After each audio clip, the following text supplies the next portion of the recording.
如果你正在计划瑞士旅行，这支影片一定要看完。这是我们第一次去瑞士，7天走遍了雪山、湖区、小镇和城市，甚至还跨了一下邻国列支敦士登。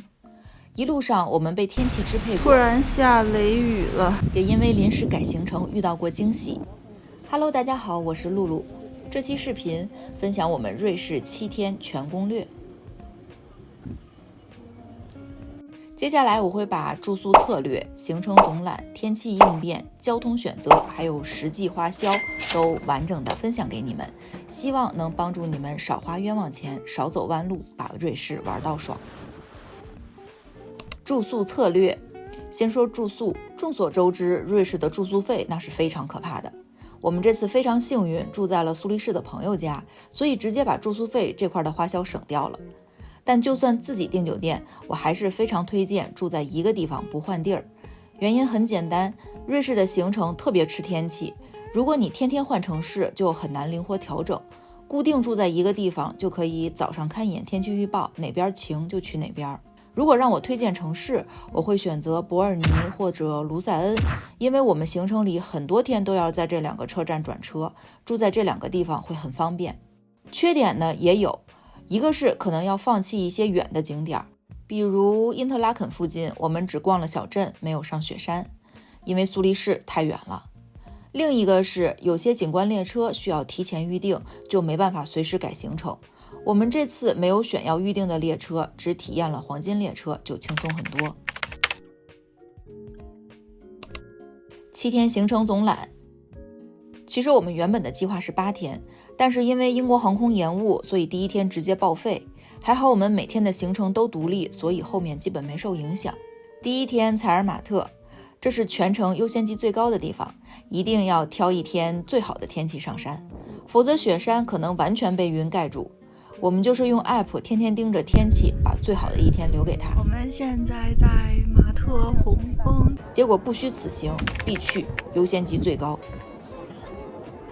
第2天瑞吉山加卢塞恩，这是一个特别适合用 Swiss Travel Pass 的行程，火车、齿轨列车、缆车、渡轮全都涵盖。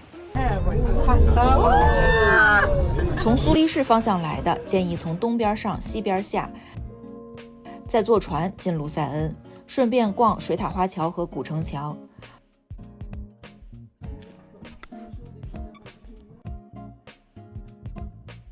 如果时间够，可以接着搭乘黄金列车到龙江，算是 bonus。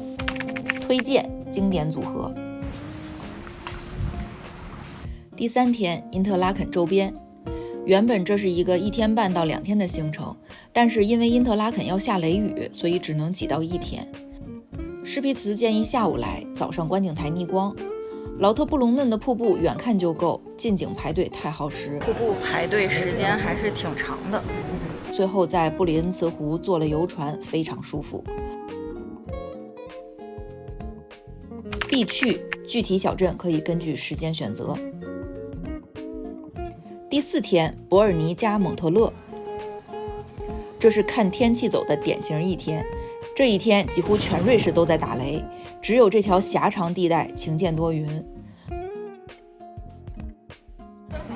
伯尔尼作为首都，很适合半日游，熊公园、爱因斯坦长椅都不错。下午去蒙特勒的西雍城堡，湖景配古堡，风景多样。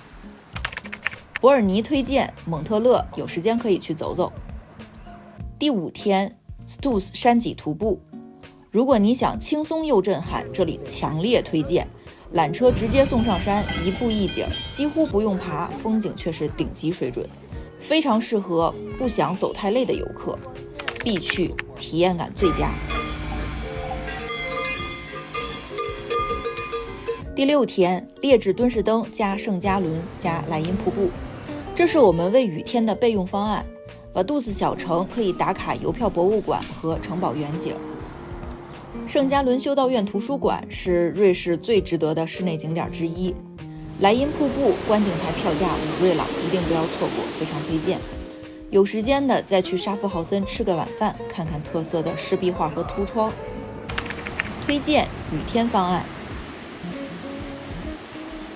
第7天苏黎世市区，最后轻松收尾，林登霍夫山打卡埃的迫降，圣彼得教堂和苏黎世大教堂外景逛一逛，非法博物馆强烈推荐，完全超出预期。最后去 ETH 感受学术氛围，还能打卡爱因斯坦的柜子，轻松收尾。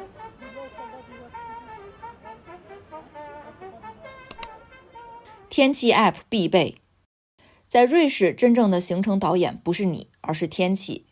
我们这趟的第3天、第4天、第6天全都因为天气而临时改过计划，所以一定要准备几个关键 App。第一个是瑞士的官方天气预报，短期预测很准的，而且它有全国地图，超级实用。采尔马特实时山景 App， 能直接看雪山有没有被云盖住。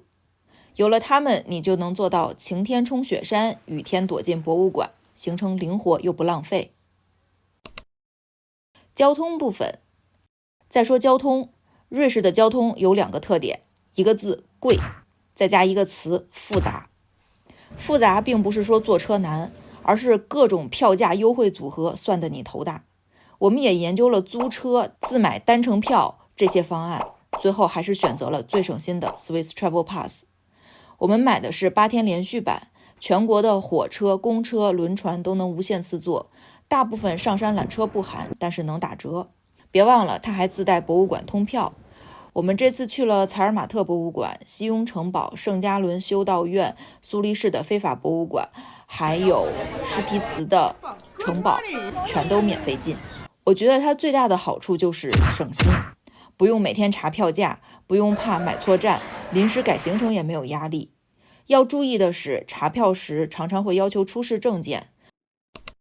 预算参考。接下来说花销，因为住在朋友家，住宿这块直接省掉了，所以主要是交通和餐饮。我们的大交通是从伦敦出发，往返飞机票是90英镑每个人。Swiss Travel Pass 8天连续版是419瑞郎每人。其他额外的缆车票，一个是采尔马特，一个是 Stutz， 用 Swiss Travel Pass 折扣后大概一共是101瑞郎每个人。其他的餐饮、零食加水，我们一共7天花了141.5块瑞郎每人，再加上一些纪念品，我们本次瑞士之行的花销大约是900瑞郎每人。记账结束的时候，老实说比预想的要低很多，主要是因为朋友提供了住宿和好几次投喂。当然，我们也有一些省钱方式分享给你们。瑞士的外食真的很贵，比如芝士火锅，我们3个人吃一次是130瑞郎。大部分时间我们是靠超市三明治、快餐或者 Too Good To Go 的盲盒解决的。口味呢相当一般，但是价格能便宜太多，是穷游瑞士的常见办法。如果你要自己订酒店，普通酒店人均一晚大概60到100瑞郎，7天下来就是400到700瑞郎。餐饮预算也要更宽松一些，因为我们好几顿晚饭都是朋友的投喂。所以整体算下来，如果是自行订酒店的行程，大概人均要准备1500到2000瑞郎，比较合理。好了，这就是我们7天瑞士行程的完整分享，希望能帮助你在瑞士少花冤枉钱，避开那些坑，还能玩得又轻松又过瘾。每个景点其实我都有拍完整的 vlog， 已经更新到第4集，后面还有 Stutz、苏黎世、伯尔尼、莱茵瀑布和列治敦士登的分级。如果你正在计划瑞士旅行，记得订阅频道，敬请期待接下来的更新，我们下期见。